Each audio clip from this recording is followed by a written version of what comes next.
Well, ladies and gentlemen, welcome back. This is Free Speech on Air. My name is Francis Capelle. I'm not going to introduce myself anymore. I did that enough already. I explained a lot who I was and why I came up with Free Speech on Air. It's a Dutch show. It's not really a show, it's just me, my voice recorder. But for argument's sake, let's call it a show. Let's keep calling it a show. So you can invite other people more easily to listen in. So free speech on air it is. Reporting out of the Netherlands, this small, tiny piece of crap Nazi state, which is very hard to spot on the European map. Now, in the previous episode called The Netherlands Conspiracy of Silence, if you didn't listen to that one, well, I guess you didn't miss a whole lot. But there are three key points in there that you have to understand. And one of those points was that our version of Infowars.com, the Dutch version, called Klokkenluider Online. Klokkenluider Online. It means whistleblower online. Something along that lines. It was all of this, as well as that side, as well as others, were directly connected to the United Nations. Well, we all know it's true that the United Nations is basically a legal body to take over the world. They did not make any secret about that. It's not a secret, it's not a conspiracy, it's just a common goal. It's the United Nations, it's a body, a legal body, to create a one world government. Now, isn't it strange that our alternative media, our so-called free internet press, the key players of that press were directly connected to the United Nations. Klokkenluider Online was not only directly connected to the United Nations, they used a building that belonged to the United Nations. It was the only location, it's called the Emma building. It is based in Utrecht. It's based in Utrecht, the Netherlands. You can find out for yourself, the Emma building. And that building was the only location where they had the UNESCO library. So basically the library of the UN. They promote one world government. And they were, so it's like this. It's okay, try to imagine Alex Jones broadcasting live out of the building, out of the United Nations, right? Out of the building of the United Nations, and then he tells you that he has nothing to do with the United Nations. Try to picture that for a moment, because that's the case in Holland. I also told you in that former episode, entitled The Netherlands Conspiracy of Silence, that we had this major political scandal in which the Secretary General of the Department of Safety and Justice, Mr. Joris Demmink, was involved. He was accused of killing a child. He was accused of child trafficking. He was accused of being connected to Mark Dutroux, the Belgian serial killer and child rapist. He was accused of many things, but not by a bunch of journalists or nutcases. No, he was accused by ministers who are still serving political careers in our government. He was accused by the police apparatus, by well-known, well-trained detectives. being involved in all of that. Joris, you have to understand that the Secretary General is a position of power that was dictated and created during the 5 years occupation of Nazi forces during the Second World War.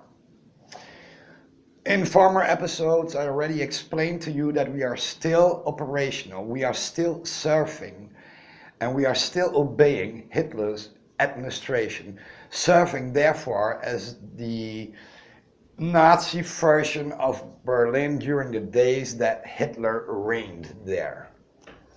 Now,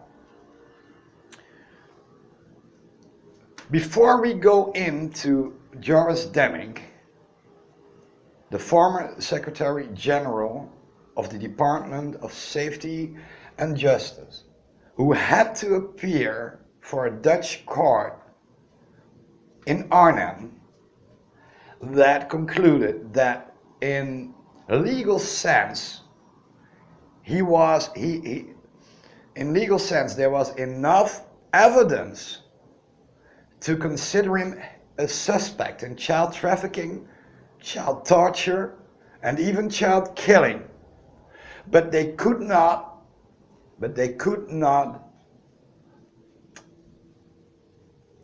impose any kind of sentence. The Joris Demmink case was also brought to the United States of America. It was brought under the attention of a huge audience in the United States by Infowars.com, who wrote an article about this guy, but also about the endless efforts of the Rebecca Project, because they tried to prevent that Joris Demmink would ever be able to enter the United States of America again, because he was considered a child trafficker, child pornographer, and maybe even child killer. This guy, this Joris Demmink, was the Edgar Hoover of the Netherlands. You have to understand that as soon as Joris Demmink stepped as much as one toe over our border, he was buried in security. He was a very important man. He knew a lot of secrets about our royals. And our entire police apparatus, our courts, the judges, the immigration service, the secret police, and a lot more things and people and organizations had to answer to the Secretary General of the Department of Safety and Justice. Even the private contractors of the huge security companies could not escape involvement of Joris Demmink. You need his signature. Whether you are Blackwater USA or you are a monster company like Broadfield Security, or you are a small security firm, the only way you can conduct business here is by the permission and the signature of the Secretary General of the Department of Justice. And our former Secretary General of the Department of Justice was Joris Demmink, accused of child trafficking, pedophilia,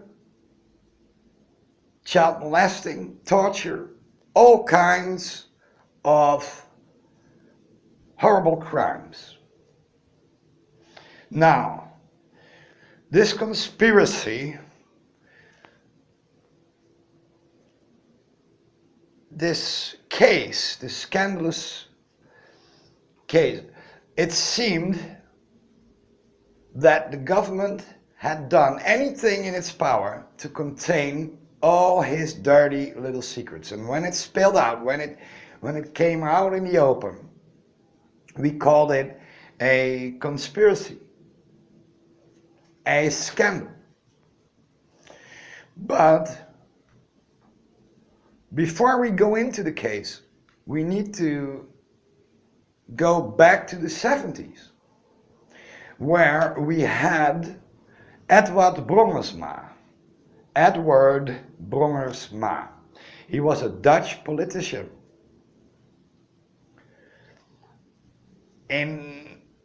Well known.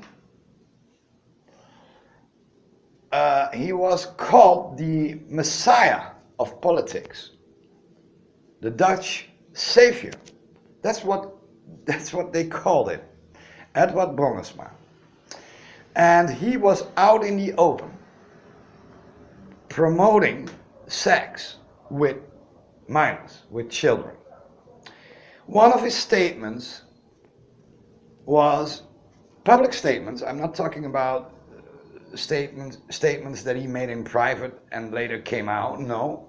Public statements on television, radio, mainstream media, was that there was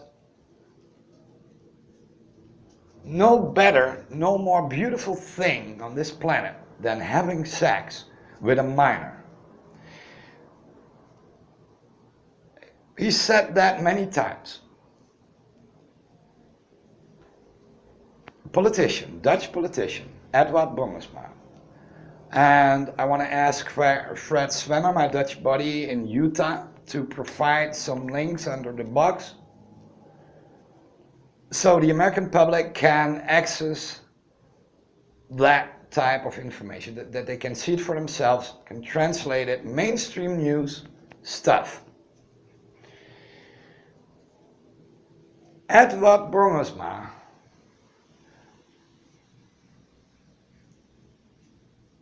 promoted sex with children, and he did it on many occasions. As a matter of fact, he did it each and every time he was allowed to speak on television and radio shows.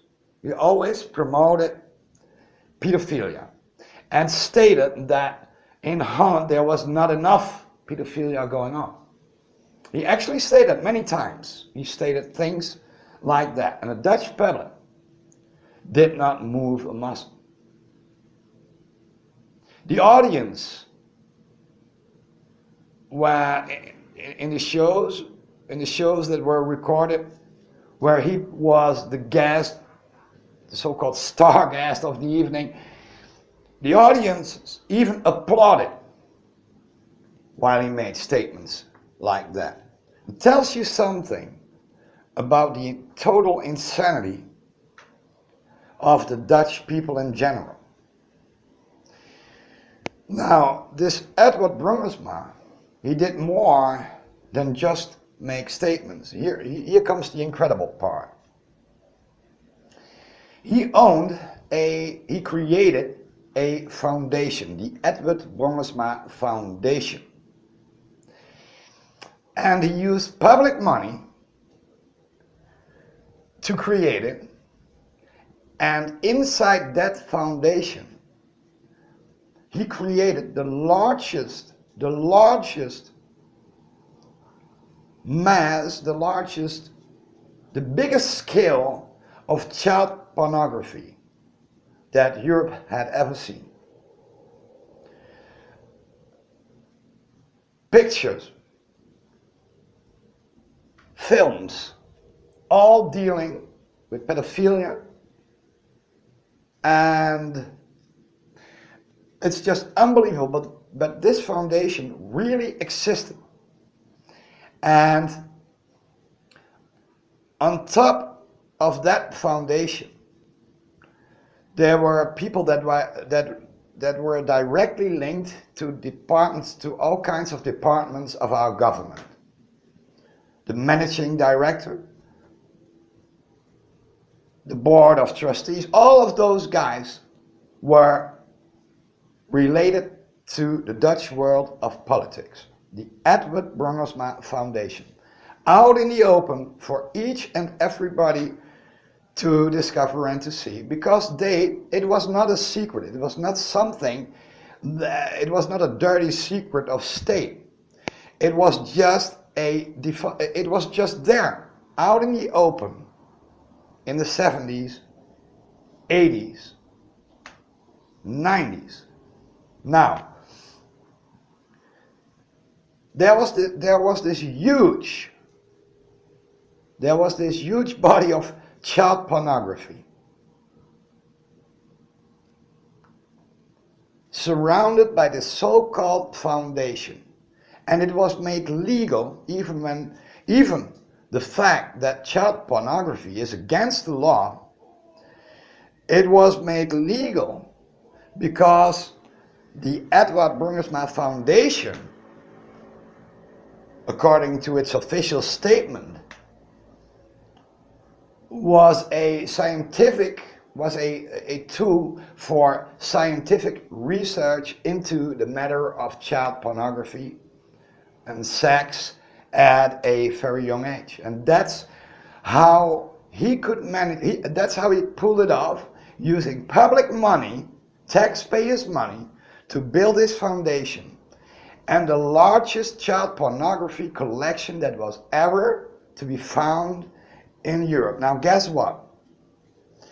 When this Dutch politician, when Edward Bergersma died, the battle about that foundation started.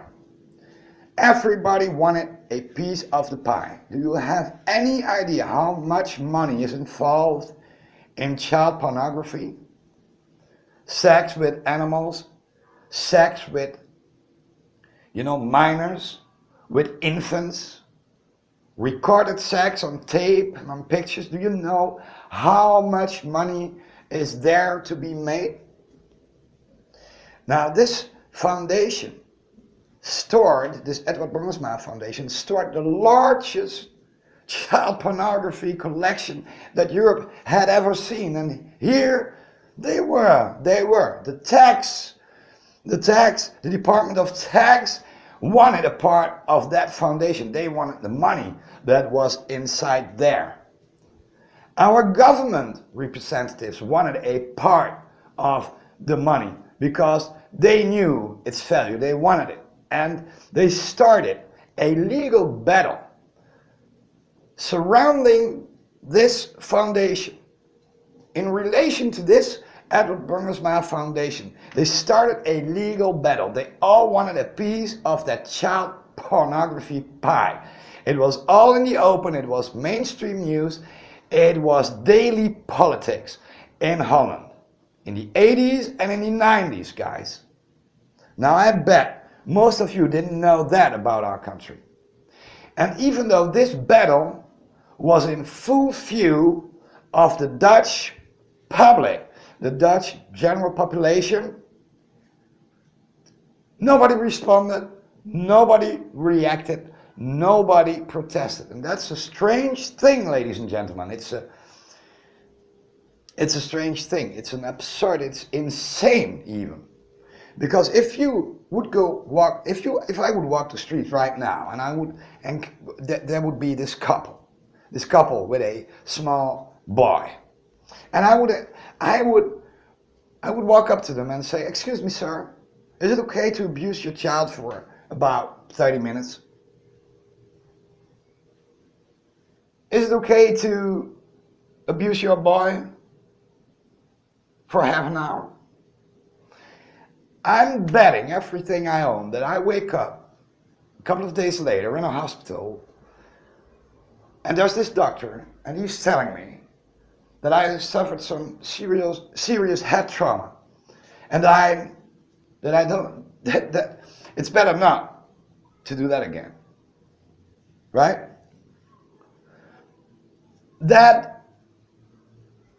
At least that would be a normal reaction, I guess. But here is Edward Bergersma, this politician, telling Holland that the most profound, the most secret, the most holy thing that you could ever imagine is having an orgasm with a minor, having sex with a minor. He's not mad with protest.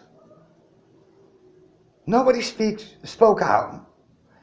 They simply sat there when he told this on national television and applauded. You tell me how that works? If you can tell me how that works,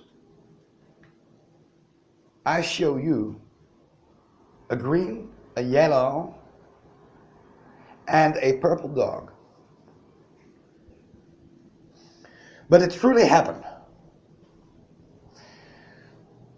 Joop Wilhelmus is a guy that did the same thing, but this guy said on many public occasions that he was encouraging parents to have sex with their own children. And the best thing they could do was teaching the infant to, well, via sex, to be intimate. I mean, they taught that on Dutch television. They were never met with so much as a shred of resistance. The Dutch public listened to it, watched those shows, those television broadcasts, those radio broadcasts, and didn't complain about it. That's the truth about our country. You can find countless examples of it. All recorded. We had this. No, I'm not going into that one. You get the picture, right? Now, you have to ask yourself, why should this government then need to cover up child trafficking, or why should they have to cover up the sexual perverted, twisted needs of Joris Demmink? Why should they cover that up? Why? Edward Brunsma could have his foundation and could use public money, public resources to create this foundation and to collect the biggest child pornography collection of Europe. He could do that. It's no problem. He could remain a politician at the same time. They didn't hide the fact that he didn't have to hide the fact that he was a pedophile. Or no, he didn't have to hide it at all. He could tell this entire country that he was a pedophile predator. Nobody cared. So why now all of a sudden would this Joris Demmink case be so special? I ask myself that question many times, and I bet you do now. I bet you have the same question pops up in your head now, if you think about it, that those people who were there during the same period almost as Joris Demmink could do all this in the open. So why should the pedophilia of Joris Demmink considered to be an outlandish thing or phenomena? Why should we need to cover that up? We had so many politicians already that were openly promoting sex with minors, sex with children, sex with animals, sex with infants, and even sex with our own children. You know, this satanic church, Anton LaVey, the father of the modern satanic movement, the satanic Bible, a Dutch guy went and took the blueprint of Anton LaVey and he opened the first satanic church in Amsterdam. And that's not a long time ago. We're talking about 60s and 70s. Google it. First satanic church, Holland, Amsterdam. One of the girls who worked in that church serving Satan and having sex with customers was a Dutch politician. Schaap. Google it, you will find out. It was all in the open. It was mainstream news. They wrote books about it even. So now you tell me why we should have all that in the open. Tell me, why should we, in a country like this, where all of this was possible, what shall we use to condemn Joris Demmink for what he did or didn't do? Because all the things that he was accused of were already, many others conducted it, put it in the open, there was no secret about it. All the connections to governments were there. Nobody was ashamed of himself. There were no secrets about all of this. So why should we need this Joris Demmink cover-up in the first place? The Joris Demmink case started out, the first one who spoke out was Hildebrand Nauwijn.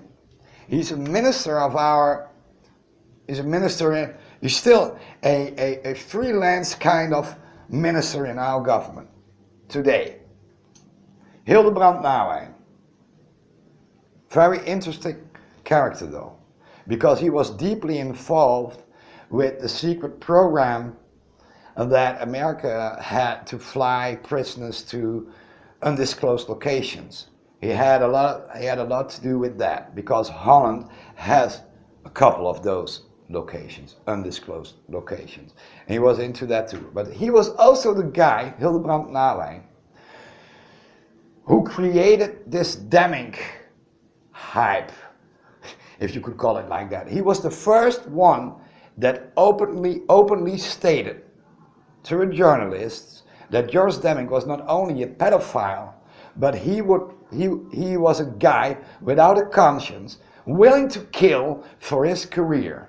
That was exactly what Hildebrand Nauwijn told the Dutch journalist Fred de Brouwer.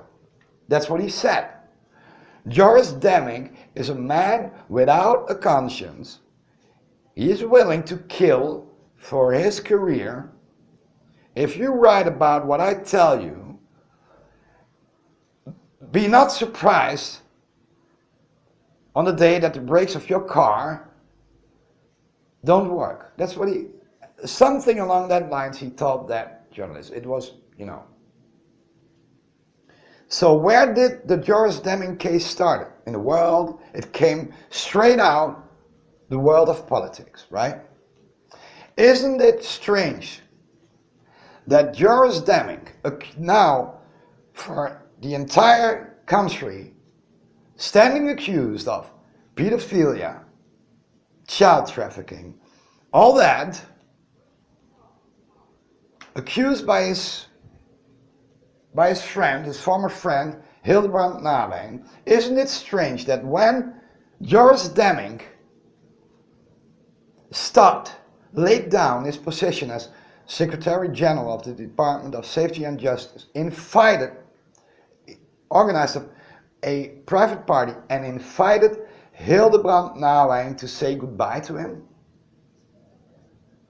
That's a fact.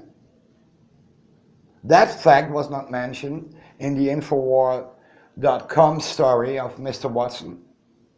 It was mentioned in the form of a guest list on the site of Klokkenluider Online, Whistleblower Online, but nobody asked questions about that one. I mean, if it's true that Hildebrand Nauwijn killed the career of Joris Demmink by accusing him of being involved in child pornography, child abduction, torture, rape, telling the world basically that Joris Demmink has no conscience, will kill in order to protect his career. Isn't it strange that Joris Demmink, who saw his name, his integrity, go up in flames because he became mainstream news, as a criminal. He was portrayed as a suspect, a criminal pedophile. Isn't it strange that Joris Demmink, later on, when he ends his career, when he stops his career because of his age, not because he was, forced to do so, but because of his age, there's an end to his career comes to an end, and then he turns around and says, "Hey, Mr. Nauheim, thank you for calling me a pedophile, and thank you for calling me a guy with no conscience, willing to kill for my career. Let's have a drink, because you know what? I'm already an old guy. I'm not involved. I'm going to quit my job. I'm gonna take all my money. I'm gonna throw this beautiful private party, and you are the guest of honor," because that's exactly what happened in reality and what he did. Now, what does that tell you? What does common sense tell you? Think about it. In a later episode, I will tell you a little bit more about this case, but what does it tell you for now? It told me that the Joris Demmink scandal, the Joris Demmink case, was an operation, an experiment almost, to see if they could derail this country. Because look, if you can't trust your judges anymore, your entire police apparatus anymore, if you can't trust your immigration service anymore, if you can't trust, well, basically nothing anymore, then there you have the base for anarchy. And you see, this Joris Demmink thing was an experiment to see if they could derail this country, if they could put it into anarchy. But somehow something went wrong, because the Dutch did what they always did. They did not respond. And that's maybe a bigger mystery than the entire Demmink case. Think about that before, let it sink in for a while. And let me repeat to you that before and almost during Joris Demmink's career, we had Edwin Brongersma, for instance, a Dutch politician who openly stated he loved to make love to young boys, openly stated and openly said in mainstream articles, on Dutch television and radio shows countless times, and he repeated it over and over again, that there was no such thing, there was no such a thing as beautiful as having sex with a child. He was the one who he stated that he was openly regretting the fact that there was this lack of pedophilia in Holland, while having a political career. He could tell all this and nobody cared. And then he went on, create a foundation in which the largest child pornography collection in Europe was stored. Later on he died. The people of the state, of the Department of Taxes, all that fought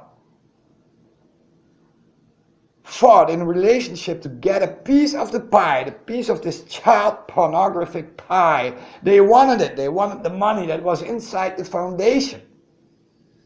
All government officials, departments even, all out, they did that all in the open. So why should we need to hide the sexual needs of a guy like Joris Demmink, the Secretary General of the Department of Safety and Justice? Why should there be a political cover-up trying to hide his love for boys, for young boys, while we had all the stuff concurrently going on in the open? Oh, you tell me. And I always strongly believed that there was some kind of experiment going on. The Joris Demmink case had to serve as a thing that had the qualifications, because it had the qualifications to derail this country. Because Joris Demmink was the boss, basically, if you put it in plain language, he was the boss of all the courts, he was the commander-in-chief of all the courts, our entire police apparatus, the immigration service, our secret police. He was the boss of all of that. And if you create a story surrounding a man like that, including child killing, child molesting, child trafficking, kidnapping even, all that, if the people would have responded to that story, if that story would have provoked this nation into a kind of a recoil backlash, then this country would have been derailed. But it failed. Joris Demmink was an experiment. And I come back to other things, other aspects of this story in a later episode. So this was Francis Capelle. Free speech on air for now. Have a good day.